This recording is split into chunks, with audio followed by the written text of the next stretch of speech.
سب تمہارا کرم ہے آقا کی بات اب تک بنی ہوئی ہے۔ اعوذ باللہ من الشیطان الرجیم، بسم اللہ الرحمن الرحیم۔ السلام علیکم ورحمۃ اللہ وبرکاتہ۔ بہت زیادہ کمنٹس اور میرے واٹس ایپ پر میسیجز جو کہ خوابوں کی تعبیر کے متعلق آتے ہیں، تو وہ دیکھ کر میں آج سے سلسلہ شروع کر رہا ہوں۔ مگر خوابوں کی تعبیر بتانے سے پہلے خواب کے بارے میں ہر چیز بتا دوں، تب آپ کو پتہ چلے کہ آپ کا وہ خواب تعبیر کے قابل بھی ہے یا نہیں۔ تو سب سے پہلے خواب ہے کیا؟ اللہ تعالیٰ کی طرف سے بھیجا گیا پیغام۔ اب وہ سب سے پہلا جو طریقہ تھا، وسیلہ تھا، وہ سب سے اہم ہے، وہ ہے وحی۔ وحی کے ذریعے اللہ کی ذات اپنا پیغام بھیجتے تھے انبیاء کرام کو۔ اب آقا کریم صلی اللہ علیہ وسلم کے دنیا سے پردہ کرنے کے بعد وحی کا سلسلہ ختم ہو چکا ہے۔ دوسرا سلسلہ ہے الہام، اور الہام زیادہ تر اولیاء اکرام کو ہوتا ہے، ٹھیک ہے، یا ایسے مرتبے پر جو اس مرتبے پر ہوں۔ الہام مذاق نہیں ہے، الہام بہت اہم مرتبے پر جانے کے بعد ہی ہوتا ہے۔ اور تیسرا جو ذریعہ ہے وہ ہے خواب، جس کے ذریعے آپ کو بتایا جاتا ہے کہ آپ کے آنے والے وقت میں آپ کے ساتھ برا ہوگا یا اچھا ہوگا۔ اب وہ بتانے کا مقصد یہ نہیں ہوتا، یہ بھی بتا دوں، کہ آپ کے ساتھ 100% وہی چیز ہوگی۔ اس کا مطلب یہ ہوتا ہے کہ وہ ہوگی، مگر اس کا سدباب آپ کر سکتے ہیں، آپ اس کے صدقات دے سکتے ہیں، آپ اس سے چیز کو کم کر سکتے ہیں، اس مصیبت سے اپنے آپ کو ٹال سکتے ہیں۔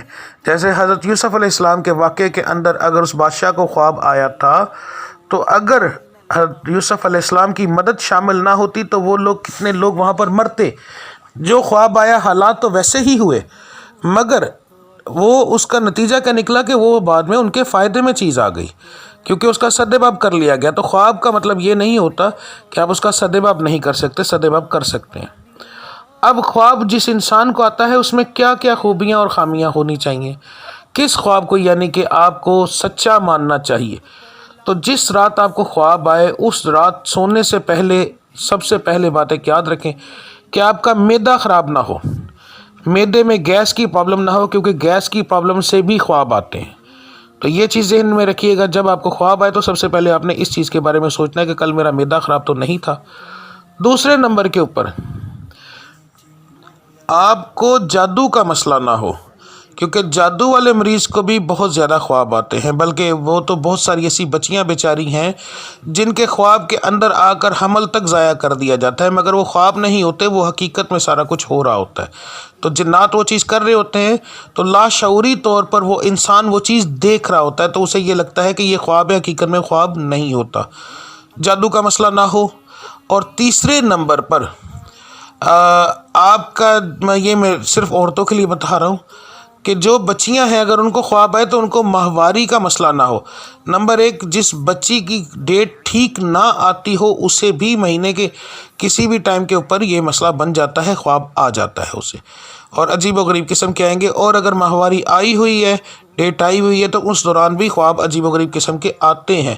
تو ان تینوں صورتوں میں اگر آپ کو کوئی خواب آئے، ٹھیک ہے۔ اور چوتھی ایک اور چیز، بہت اہم چیز، جو میں آگے جا کے ٹائم بتا دیتا ہوں، خیر وہ بعد میں ذکر کرتا ہوں، وہ اس میں کلیئر ہو جائے گا۔ اگر ان تینوں چیزوں کے اندر آپ کو خواب آئے تو آپ نے اس خواب کو اگنور کر دینا ہے، اس کی کوئی حیثیت نہیں ہے۔ یہ جادو والے مریض کے لیے نہیں ہے، کیونکہ جادو والے مریض کا میں نے آپ کو کنڈیشن بتا دی اس کا کیا ہوگا۔ اور اب سب سے چوتھی اہم چیز کہ خواب کا ٹائم کیا ہوگا۔ یاد رکھیے کہ خواب کا ایک وقت ہے، ہر وقت آنے والے خواب جو ہیں ان کی تعبیر نہیں ہوتی۔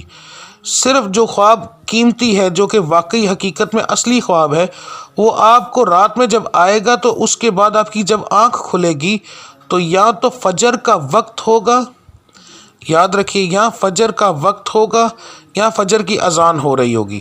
یہاں پر ایک چیز بتا دوں کہ کچھ لوگ ایسے ہیں جن لوگوں کا دن کو لوگ سوتے ہیں، تو دن کو لوگ سوتے ہیں، رات میں وہ لوگ کام کرتے ہیں، ان کے لیے ایک پرابلم یہ ہوتی ہے کہ اکثر کانوں میں آوازیں پڑتی رہتی ہیں، اور آوازوں کی وجہ سے بھی دماغ بہت سارے خیالات بنا دیتا ہے، تو اس کی وجہ سے ان کو بھی خواب آتے ہیں، تو اس کے بھی تقریباً نہیں مانے جائیں گے۔ تو یاد رکھیے یہ سارے معاملات نہ ہونے کے بعد پھر فجر کے وقت آپ کے جو آئے خواب، وہ خواب آپ کی اہمیت رکھتا ہے، اس کو اگر آپ کو اس وقت کے اوپر خواب آئے تو اس کے بعد آپ تعبیر دیکھیں، اور جو تعبیر ہو اگر اچھی ہو تو اسے مانیں، اگر بری ہو تو اسے مانیں۔ یاد رکھیے گا اچھی خواب کی اگر تعبیر ہو تو یہ نہیں کہ بس آپ بے فکر ہو کے بیٹھ جائیں گے، پھر آپ اپنے صدقات دیں گے تاکہ وہ خواب رونما ہو، ٹھیک ہے۔ دونوں صورتوں میں آپ نے اپنے صدقے دینے ہوتے ہیں، اگر رونما ہو اور کوئی رکاوٹ نہ آئے، اور اگر آپ کو برا خواب آیا ہے تو تب بھی اپنے صدقے دیں تاکہ آپ کا جو خواب کی تعبیر اگر بری ہے تو وہ ٹل جائے، کیونکہ صدقات تمام بلیات کو ٹال دیتے ہیں۔ تو اپنے صدقے دیں، صدقہ آپ کسی بھی صورت میں دے سکتے ہیں، اپنا گوشت کا صدقہ دے سکتے ہیں، اپنے سر سے وار کر کہیں پھینک سکتے ہیں، سری کا دے سکتے ہیں، کالی سری لے کر، اس کے بعد انڈے لے کر، انڈا اپنے سر سے لے کر وار کر پھینک سکتے ہیں چورستے میں، گزرگاہ میں، ٹھیک ہے۔ اس کے بعد جو ہے آپ پیسے دے سکتے ہیں اپنے سر سے وارنے کے بعد، ویسے نہیں، اپنے سر سے وارنے کے بعد بکرا دے سکتے ہیں، جو آپ کا دل کرے اس طرح آپ صدقہ دے سکتے ہیں، ٹھیک ہے۔ تو یہ چیز ذہن میں رکھیے گا، اگر آپ کو اچھا خواب آئے تو اس میں آپ پیسے دیں، اور مدرسے میں کوئی چیز نہیں، یاد رکھیے گا مسجد میں نہ دیجیے گا، مسجد کو صدقہ نہیں لگتا، صرف مدرسے کو لگتا ہے۔ لوگ اکثر مسجد کو جا کے صدقہ دے دیتے ہیں، وہ صدقہ ضائع ہو جاتا ہے، کیونکہ وہ رب العزت کی ذات کا گھر ہے، جس مالک سے ہم لے کر کھاتے ہیں ہم اسی کو صدقہ کیسے دے سکتے ہیں؟ تو اس لیے مسجد کو صدقہ نہیں لگتا، مدرسے میں صدقہ لگتا ہے۔ تو مدرسے کے اندر صدقہ دیں، کسی گھر والے کسی بچی کو دیں، کسی آدمی کو دیں، تو صدقہ ایسا دیں اگر اچھا خواب ہے۔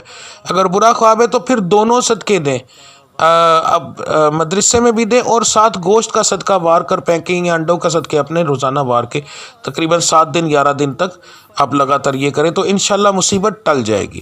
تو یہ مکمل تفصیل تھی، اگر آپ کو اس کے بارے میں کوئی اور سوال ہو تو آپ سے کمنٹ باکس میں پوچھ سکتے ہیں۔